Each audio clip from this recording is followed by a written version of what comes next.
Okay, ayan yan natin pag-uusapan for today's video. Okay, so wag na natin itong patagalin pa, pero bago natin pagpatuloy yan, shoutout po muna sa ating walang sawang mga viewers dyan na sumusuporta palagi sa aking live stream. Maraming salamat at mabuhay po kayo.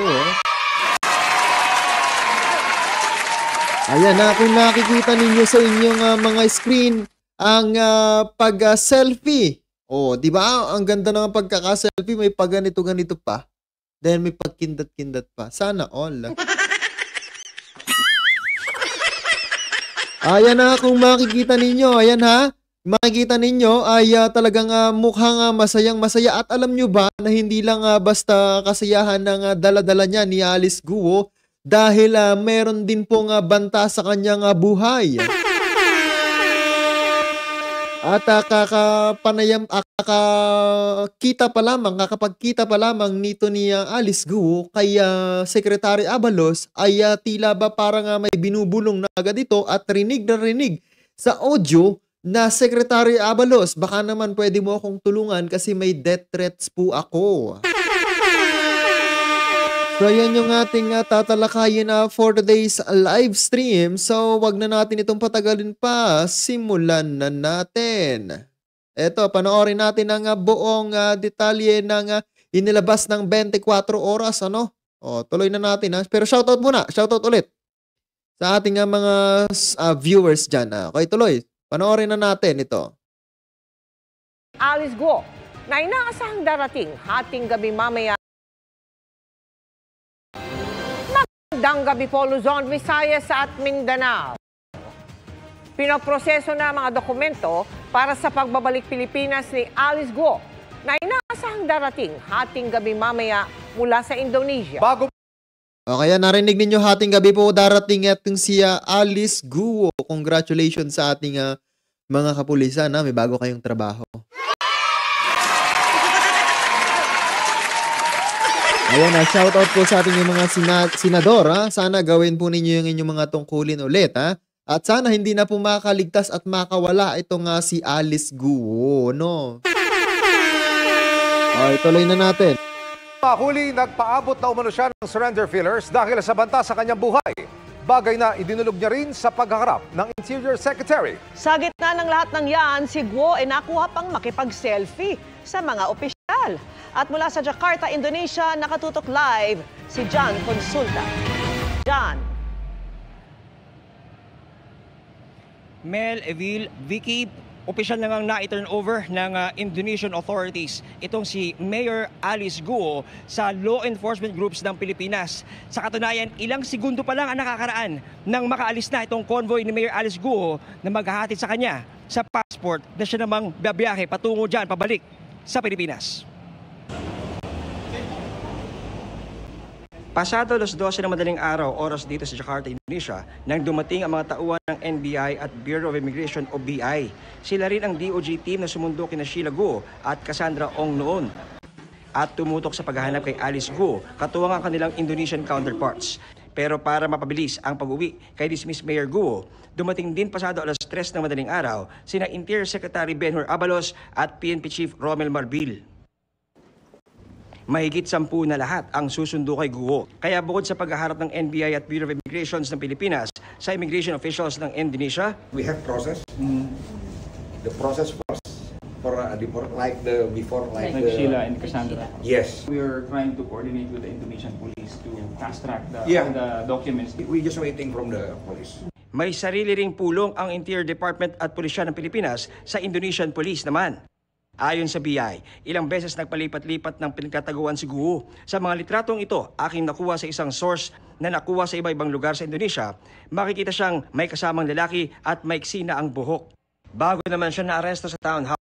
Teka lang, yung nakita natin na sa picture na kasama nito ni Alice Guo, ayan, naibalita na ito eh. Wait lang, hanapin natin. Ito.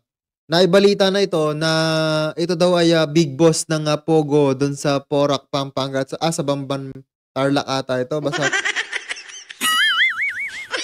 doon na. Big boss po ito. Big boss ng Pogo ayon na sa balita kahapon. Oh, yun yung balita ata kahapon. No?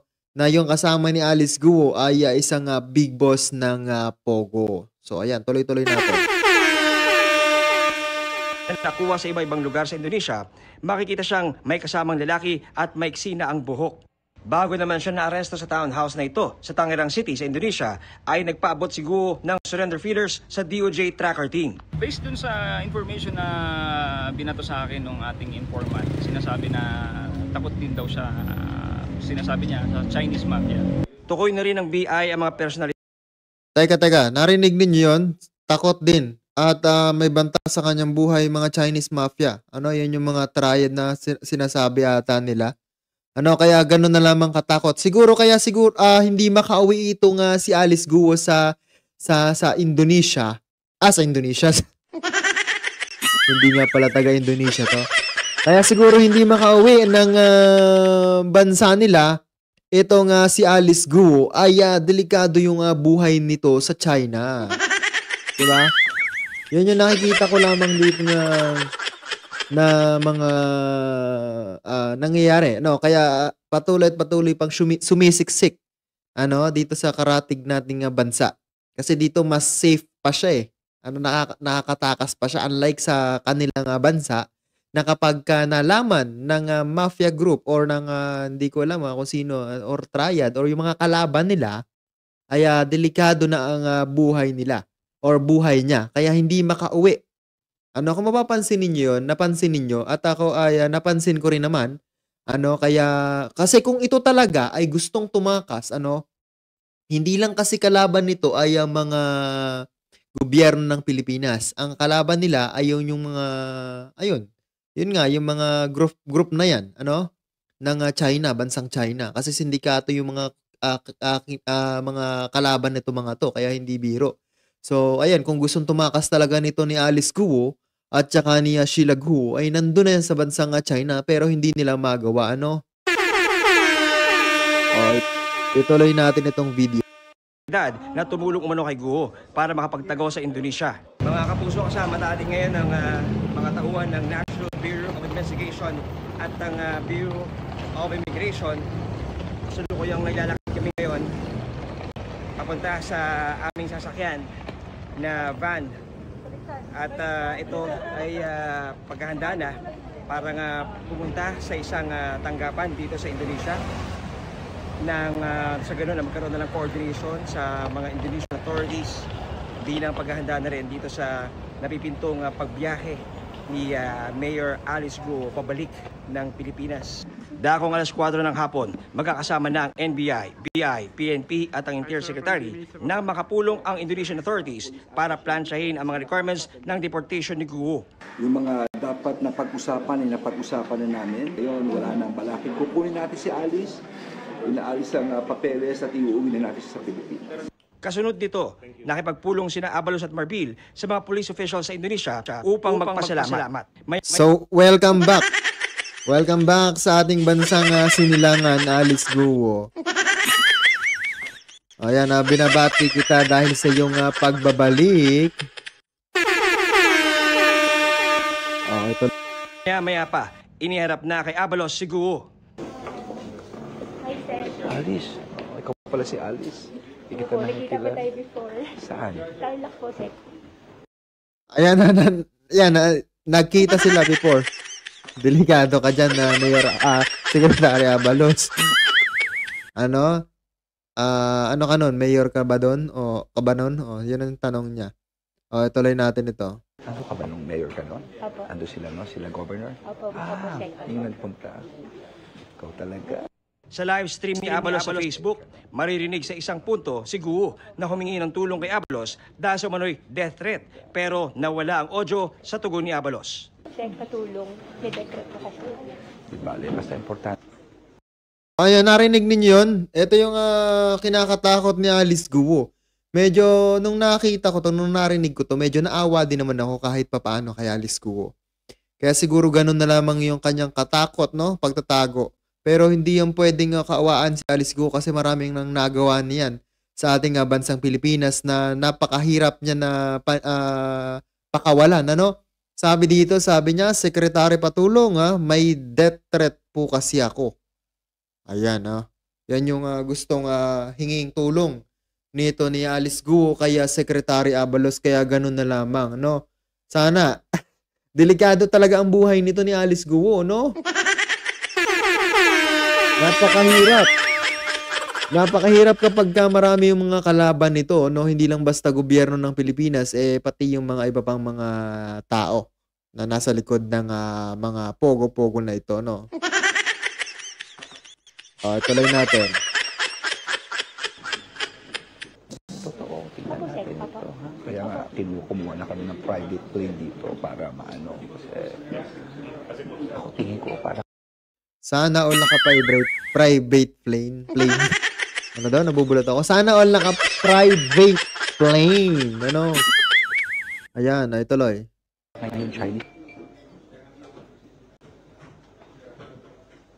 Kasunod nito ay pinroseso na ang mga papeles ni Guo. Ipinakita rin ni Guo ang kanyang Philippine passport. Dito na nga mga kapuso sa ating likuran si Mayor Alice Guo at nagsisimula na itong turnover mula sa Indonesian authorities papunta sa mga otoridad ng Pilipinas, sa BI, PNP at pakita natin ngayon nilba na siya ng dokumento at sisikapin na ngayong araw na to ay mailipad na pabalik ng Maynila. Itong si how are you ma'am? How are you? Very good. Sa isang punto, nakapag-selfie pa sa kanya ang ilang opisyal mula sa Pilipinas at maging sa Indonesia.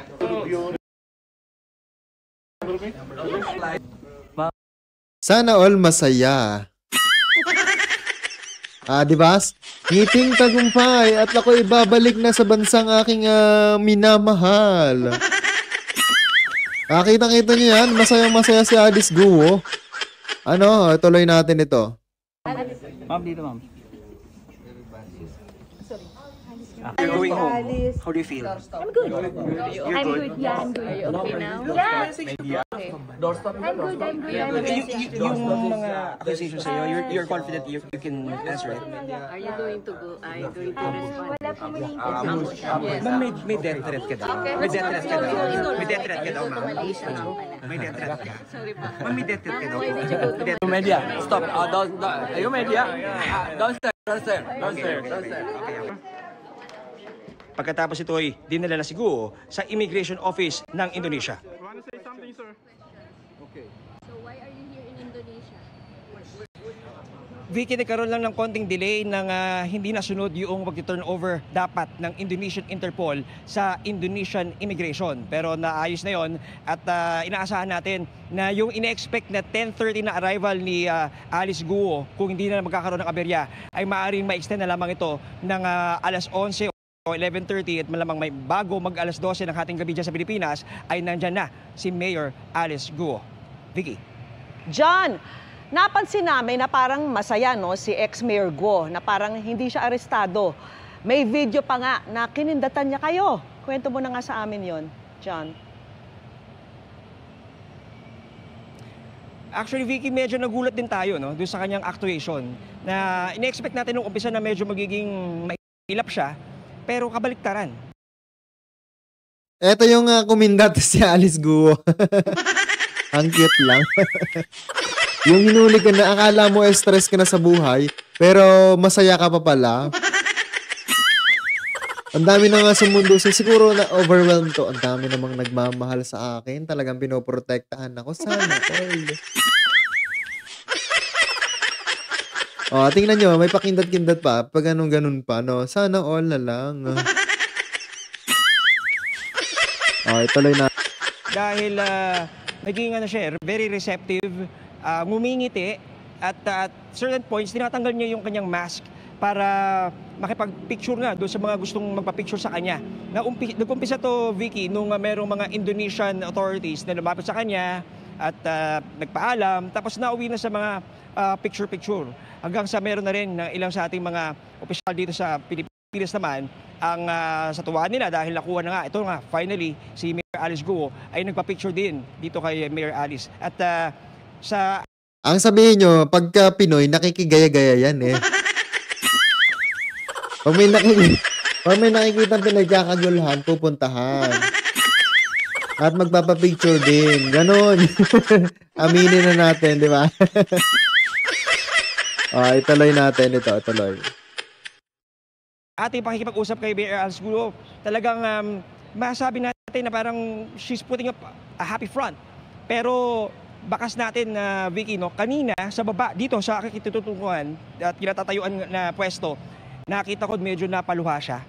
Lalo na nung Ayun naman pala, napaluha na sa kabila ng kasayahan na nakakamit ni Alice Guo ay napaiyak naman. Iyak tawa ka ngayon. Yun ang sinasabing iyak tawa.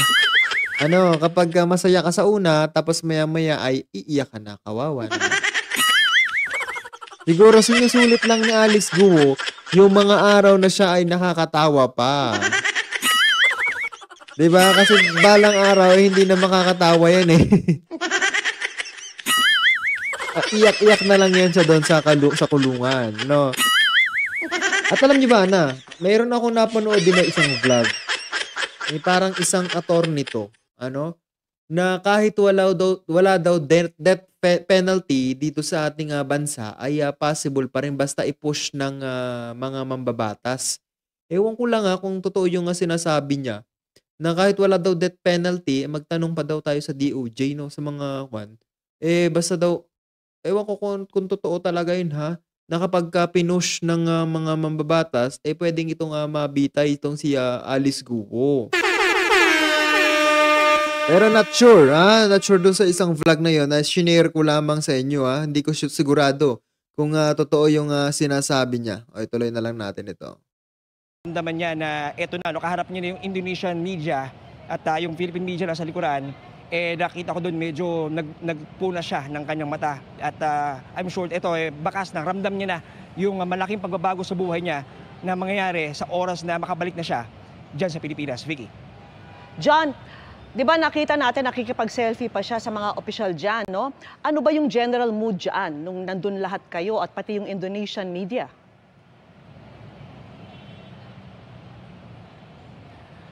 Yes, Vicky, talagang sa halip na matakot, sa halip na talagang makaramdam ng parang game na game. Itong si Mayor Alice Guo na nakikipagpa-picture. Ang sinasabi lang niya no interview. Naging kwan po talaga siya, mukhang artista. Di ba? Mukhang artista pa tuloy siya, mukhang sikat na sikat siya.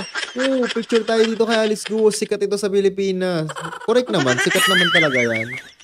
Diba? Number 1 na trending yan dito sa Pilipinas ngayon eh. Sa ginagawang mga kalokohan. Hindi dahil sa artista, pero parang gano'n na. Diba? Yun eh. Kaya mukhang artista ito ngayon si Alice Guo. At, alam nyo ba, kapag lumapag na yan sa ating airport, hahabol-habulin ng mga camera yan. Ganyan kasikat si Alice Guo ngayon. No, parang mga BTS yan, mga Korean, K-pop, no? Hahabol-habulin yan. Tinalo pa niya ng mga K-pop ngayon na talaga nagkakandara pa ang mga media. Diba? Yun. Okay, tuloy natin ito. Interview. Pero pag may lumalapit sa kanya, masaya siya nakikipag-interact. In fact, may mga small talks mga tayo naririnig, no, doon sa ilang mga tao. Kaya nakakagulat dahil kumbaga parang naging malapit sa kanya yung mga taong nakasama niya, yung mga nakaraang araw na siya ay nahulit, nakulong. At lalo na doon sa part ng Indonesian authorities dahil marami pang bumati sa kanya. So dito, Vicky, talagang kumbaga parang kung ituring siya parang rockstar, no? Pero ayan, parang rockstar. Rock and roll to the world. Tinalo pa. Walang sinabi yung mga BTS ninyo, walang sinabi yung mga Cardo Dalisay ninyo pag si Alice Guo ang gumanap. Di ba? Walang sinabi yung Vice Ganda ninyo. Kahit sino mga artista ang itapat nyo ngayon. Gaanong kasikat ito ngayon si Alice Guo, ano? Kahit na mga media ay nagkakandara pa sa iyo. Tuloy. Ituloy na lang natin to. I'm sure, pagbalik niya, sakay niya ng eroplano, Ngiting-ngiti. Oh, sana all. Wow. Bagay sila. Wow. Oh, ayan na. Screenshot nyo. Oh, 1, 2, 3, screenshot. Okay, go. May bago na namang love team, no? Ang love team, may bagong pelikula. Now showing. Oh, joke lang. Joke lang ha. Pati ito naman. Sorry. Ang bad. Okay, tuloy na lang natin.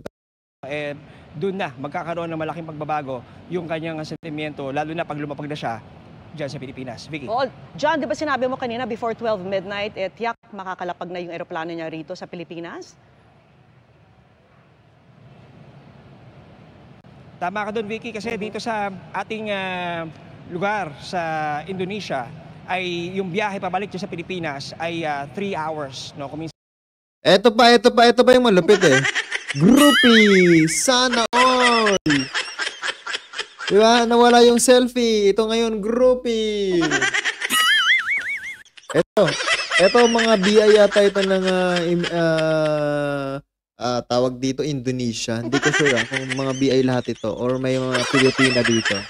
Pero feeling ko mga BI ito kasi naging malapit na daw si Alice Guo dun sa mga BI, sa mga humuli sa kanya.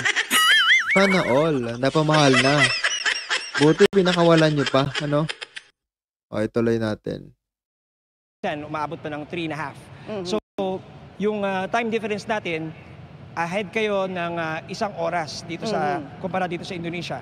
So sa ating taya, kung siya ay babiyahe, aalis dito ng between 6 to 7 plus 3 to 4 hours, bago mag alas 12, asahan na natin na sasalubungin na si Mayor Alice Guo dyan ng napakaraming tao at lalo na excited na siyang mapakinggan at marinig, lalo na ng ating mga miyembro ng Senado na naglabas ng warrant of arrest laban sa kanya. Vicky. John, panghuli na lang, alam na ba natin kung anong flight ang sasakyan ni Alice Guo pabalik ng Pilipinas?